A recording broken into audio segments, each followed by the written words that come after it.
3+ ranks తో civils 2025 లో analogue IAS ప్రభంజనం. మీరే నెక్స్ట్ ర్యాంకర్ కావచ్చు. Call now 9247573271. అత్యంత ధనిక రాష్ట్రంగా అయిపోయింది కదా తెలంగాణ కూడా. బాగా లీడర్లు కూడా ధనికులు అయిపోయారు. లీడర్లు అంటే అందరేం కాదు కానీ కొంతమంది 100% 10 మంది పేర్లు చెప్పండి. ఇక ఉన్నారులే ధనిక రాజకీయ అంటే నేను ఎట్లా మీరు ఏదైనా ఓపెన్ గా మాట్లాడతారు ఎందుకంటే ఇప్పుడు నేనేమంటున్నా చాలా మంది ఉన్నారు కదా, కాంట్రాక్టులు ఉన్నారు, చాలా మంది చేసుకోండి. ఇప్పుడు పొంగులేటి ఎక్కడి నుంచి వచ్చినాడు, ఈడ చేయలేదా? నేనేమంటున్నా అంటే ఈ సంపద అంతా సంపాదించుకున్నాడు, అందులో కానీ పైసలు ఎక్కువ అయిపోయినాయి, రాజకీయ కాంక్ష కావాలి, అందులో పెట్టాడు. రంజిత్ రెడ్డి అని ఉన్నాడు, ఇలా లేడా? ఇప్పుడు లేరా అంటే ఇట్లాంటి వాళ్ళు కొంతమంది ఉన్నారు. వ్యాపారస్తులు వచ్చారు, వ్యాపారం చేసి పార్టీలు లేరా? బయట పార్టీ వాళ్ళ పేర్లు చెప్పారు. బయట పార్టీ మా పార్టీలో ఎవరు పెద్దగా? మీ పార్టీలో ఎవరు లేరా? ఎవరున్నారు బాగా పైసలు ఉన్నోళ్ళు? కొంచెమే, నాకు తెలియదు ఇంకెక్కువ. అమ్మో, ఇప్పుడు ఉన్నోళ్ళు అంటే వెళ్ళిపోయారు కదా, సంపాదించుకొని వెళ్ళిపోయారు. వాళ్ళు మా పార్టీలో కానీ వెళ్ళిపోయారు. కానీ ఇప్పుడు దీనిలో ఎవరు? కొంతమంది కాంట్రాక్టులు, కొంతమంది ఉన్నారు. ఎందుకు లేరు? కొంతమంది కాంట్రాక్టులు చేసుకుంటూ ఉన్నారు, వ్యాపారస్తులు ఉన్నారు. ఎందుకు లేరు? నాకు అవునవును. ఇలా పెద్దగా ఉన్నోళ్ళు ఎవరు నాకేం కనపడట్లేదు. ఇప్పుడు చాలా కష్టం అండి, కష్టం వెతకడం. రేపు ఎలక్షన్స్ లో డబ్బు పాపం ఎట్లా పెట్టుకుంటారో ఏంటో మరి. డెఫినెట్ గా ఉంటే అంటే 100-200 కోట్ల వాళ్ళు చాలా మంది ఉన్నారు వ్యాపారం చేసుకునే వాళ్ళు. ఇప్పుడు మా గంగలో అన్నాడు, వాళ్ళు గ్రానైట్ వ్యాపారం చేసుకుంటారు, ఇంకోళ్ళు రియల్ ఎస్టేట్ చేసుకునే వాళ్ళు ఉన్నారు. లేరా నేను అట్లా అంటే, కానీ 1000 కోట్లు అని కాదు, 100 కోట్లు అక్కడ మొదటి నుంచి కూడా ఆ వ్యాపారాలతో సంబంధం ఉన్న వాళ్ళు ఉన్నారు.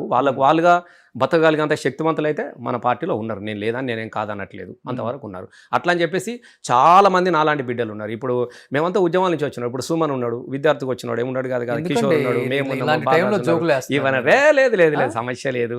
నేను ఏమడిగో, నా దగ్గర ₹1 అంటే 10 రూపాయలకు కనబడుతుంది లేనుని కాబట్టి. అదే ఉన్న దగ్గర 1000 రూపాయలు ఉన్నా నీకు 100 రూపాయలు లెక్కనే కనబడుతుంది. నీకు రెండే గింతే సింపుల్ ముచ్చటే చెప్తా.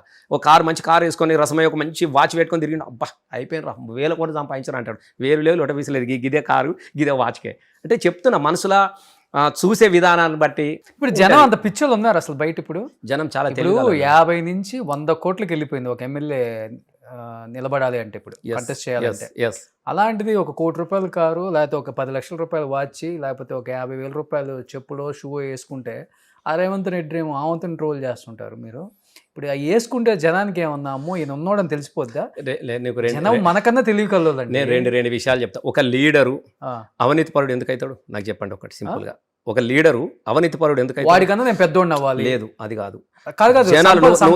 నువ్వు ఏదైతే అడిగినావో జనం కూడా ఒకప్పుడు ఆలోచించి ఒక మంచి లీడర్ కావాలి మాకని కోరుకునే వాళ్ళు. కానీ ఇవాళ ఆ పరిస్థితులు ఎలక్షన్లలో ఉన్నాయా? డబ్బులు ఓటుకు పైసలే లేదని ధర్నాలు చేస్తా ఉంటే ఇంతకన్నా దౌర్భాగ్యం ఎక్కడ? నేనని కాదు, నువ్వని నీ స్వార్థం. రెండు ఉంటాయి ఇక్కడ. గెలవాలనేది నాకు. నేనేమంటున్నా అంటే జనం కూడా ఈ 2000-3000 తిరస్కరించి నీకు నచ్చినోని ఎదుర్కొనే విధానం వచ్చినప్పుడు ఈ అవినీతికి ఇవినీతి అనేది ఉండదు. ఇప్పుడు గెలిచినోడు ఏం చేయాలి? అబ్బా పోయిన లావట్టాలే, వచ్చేదానికి చూసుకోవాలి. ఈ రేవంత్ రెడ్డి ఏం చేయాలి? మళ్ళీ నేను గెలవాలంటే నాకు 1000 కోట్లు కావాలంటే మొత్తం భూములు అమ్మేసేయి, ఇది అమ్మేసేయి, అది అమ్మేసేయి, పైసలు జమ చేయి, మళ్ళీ ఎలక్షన్ పోవాలి. గీ ఆలోచనప్పుడు ఇప్పుడు ముఖ్యమంత్రిగా నిలబడాలంటే అన్ని ఇప్పుడు ఢిల్లీ బీహార్లో జరుగుతున్నది. వాళ్ళకు ఉన్నదే 2 రాష్ట్రాలు. ఇక్కడ పైసలు వంచే రాష్ట్రం ఏకైకది. ఇప్పుడు ఇది ఏంటంటే మొత్తం మనకి కల్పతరులాగా అయిపోయినది. ఏటీఎం ఎక్కడ ఢిల్లీలో కాంగ్రెస్కు భారతదేశంలో ఎక్కడ ఎలక్షన్లు వచ్చినా ఏటీఎం కార్డు ఇడిపించేది ఎక్కడ? ఇక్కడ నుంచి ఏం చేస్తాడు రేవంత్ రెడ్డి అని మిషన్లు గుద్దేడు ఉన్నదా? ఇగో ఈ పైసలు మన లిక్కర్లో 3-4 కోట్లు వచ్చినాయి. ఆడ భూములు అమ్ముడు, ఈడ భూములు అమ్ముడు, మీకు కూడా తెలుసు కదా. ఏటీఎం 10 సంవత్సరాలు వేయలేరు మీరు. ఏటీఎం భారతదేశంలో మీకు ఈ తెలంగాణ రాష్ట్ర సంపద అంతా తెలంగాణకే ఖర్చు పెట్టడం తప్ప ఈ సరిహద్దులు దాటి తెలంగాణ సరిహద్దులు దాటి బయట పోయే అవకాశం అవసరం మాకు లేదు కదా. మరి ఇవాళ వీళ్ళది అట్లా కాదు కదా. మా జాతీయ పార్టీ అంటే నువ్వు ఎక్కడన్నా ఎలక్షన్ జరగని కాక నీకు ఉన్నది ఏది? లావో నువ్వేమైనా చేసుకోరబోయాడా? నువ్వు ఏదైనా అమ్ముకో, రక్తం అమ్ముకో, కిడ్నీలు అమ్ముకో, మనుషులను అమ్ముకో, ఏదైనా చేసుకో, భూములను అమ్ముకో, కానీ పైసా ఓనా మేరకు చలో బేజావు, పైసా బేజావు. ఏం చేస్తాడు? మొత్తం పెట్టిండిగా. ఇక ఇప్పుడు ఈ కాంట్రాక్టరు ఆ కాంట్రాక్టరు ఏముంటారు చెప్పండి మీరు? భూములు అమ్ముకుంటాడు, ఇవి రియల్ ఎస్టేట్ చేసుకుంటాడు, పైసలదే అనుకుంటే అయిపోయినాయి. ఇప్పుడు ఎవడు భూములేనన్నా రియల్ ఎస్టేట్ కొనసాగుతా ఉందా? ఎవడన్నా కనీలు బాధడానికి భయపడుతున్నాడు. ఎవడన్నా కొత్త కన్స్ట్రక్షన్ ఉన్నాయే మొత్తం హైదరాబాదులో 13,000-14,000కి ఎస్ఎఫ్టీ జరిగేది ఇలా 6,000-7,000కి ఇస్తా అంటే కూడా ఎవరు తీసుకుంటలేడు. మీరు ఒక్కసారి ఓఆర్ఆర్ చుట్టి ఎన్నడన్నా మీకు టైం ఉన్నప్పుడు ఒకసారి కెమెరాలు పట్టుకొని మీరు వెళ్ళండి. ఇవాళ మొత్తం పతనం అయిపోయినది. వాడు కనుక ఇట్లా లేపిండి అనుకో, నాకు ఇంత ఎస్ఎఫ్టీకి ఇంత ఇవ్వాలంటే ఎక్కడ పెట్టుకోవాలి, ఏది పెట్టుకోవాలనే పరిస్థితులు వచ్చినాయి. నేను చెప్తున్నా దానికోసం ఒక సిండికేట్ ఏర్పడ్డది. కానీ మీరేమో ఇలా అంటారు. 55 సంవత్సరాలు రేవంత్ రెడ్డికి, ఒక్కసారి ముఖ్యమంత్రి అయ్యారు. ఇంకొక 20 సంవత్సరాలు రాజకీయాల్లో ఉండాలి అనుకునే వ్యక్తి ఇంకొక 20 సంవత్సరాలు నేను ఉండాలనుకునే వ్యక్తి తెలంగాణ రాష్ట్రాన్ని అతలాకుతలం చేసేసి అంధకారంలోకి నెట్టేసి నా రాజకీయ భవిష్యత్తుని నా చేతులారా నేనే తుడిపేసుకుందామని అనుకుంటాడా? నేను just రేవంత్ రెడ్డి అడుగుతున్నా. నేను ఒకటే చెప్తాను, రేవంత్ రెడ్డి అనేటువంటి ఒకసారి ముఖ్యమంత్రి కావాలి అయిండు. రేవంత్ రెడ్డికి ఈ ప్రేమలు పార్టీలు గీటీలు నచ్చాయి. పార్టీ హోనా రేపు పొద్దుగాల మళ్ళీ బీజేపీ రేపు మళ్ళీ తెలంగాణలో వస్తుందని అనుకుంటే ఒక్క నిమిషం ఆలోచించుకుంటే జంప్ అవుతాడు. రేపు మళ్ళీ ఇంకోటి వస్తుందంటే జంప్ అవుతాడు. ఆయన ఈ పార్టీ కాంగ్రెస్, ఆయన నేను అడుగుతా ఉన్నా, కాంగ్రెస్ మీద లొల్లి పెట్టినోడు, కాంగ్రెస్తో కొట్లాడిన తెలుగుదేశంలో ఉన్నాడు కదా, దాని నుంచి ఇళ్ళకి వచ్చిండు కదా. ఆయన కుర్చీ కావాలి, ఆయనకి ఎందుకు ప్రేమలు ఉంటాయి రోషన్? నువ్వు చెప్పు నాకు, ఎందుకు ఉంటుంది ఆయనకు? నీకు అన్ని పార్టీతో సంబంధాలు ఉన్నాయా? ఎవరు? సోనియా గాంధీని బలిదేవత అని అసెంబ్లీ సాక్షిగా మాట్లాడినోడు.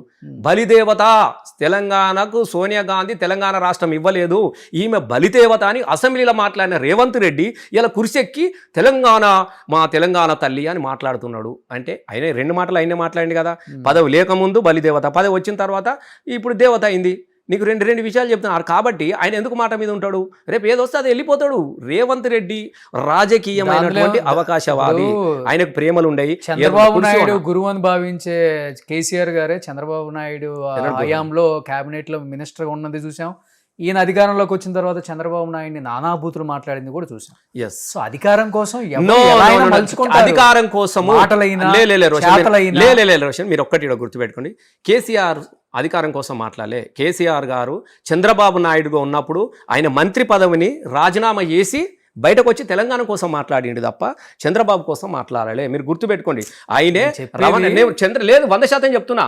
ఇప్పుడు ఆయన మంత్రి ఎస్ డిప్యూటీ స్పీకర్గా ఉన్నప్పుడు మంత్రిగా పనిచేసిండు. డిప్యూటీ స్పీకర్గా పనిచేసినప్పుడు రాజీనామా చేసి వచ్చిండు తప్ప చంద్రబాబు కోసం అంతకన్నా ఏమవుతాడు సార్?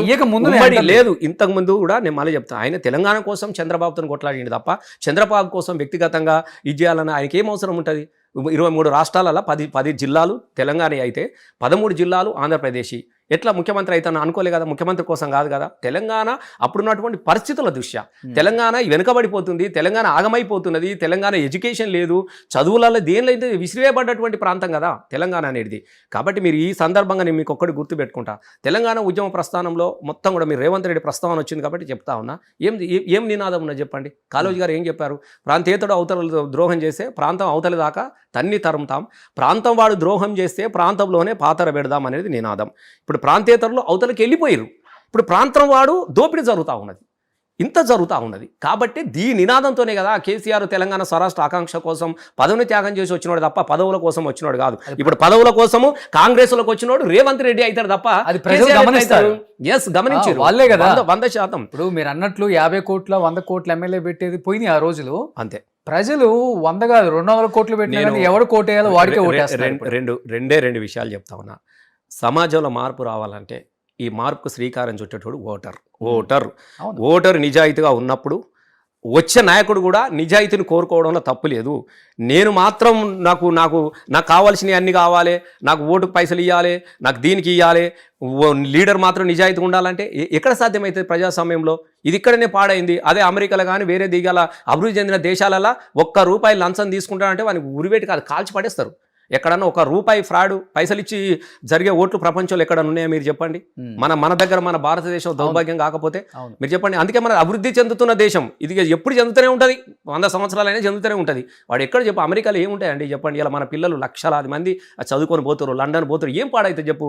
6 నెలలు మంచు, 6 నెలలు వాన, అసలు దానికి మనకిడ 3 కాలాలు, 6 ఋతువులు, నల్లరేగడి జీవనదులు. అబ్బబ్బబ్బబ్బా, ప్రపంచంలో భారతదేశం అంత గొప్ప ప్రకృతి సంపద కలిగినటువంటి దేశం ఎక్కడ లేదు కదా. మరి మనం ఎందుకు అభివృద్ధి జరుగుతలేము అంటే మనుషుల్లో మార్పు లేదు, మనుషుల్లో కరప్షన్ ఉంది, అవినీతి ఉన్నది.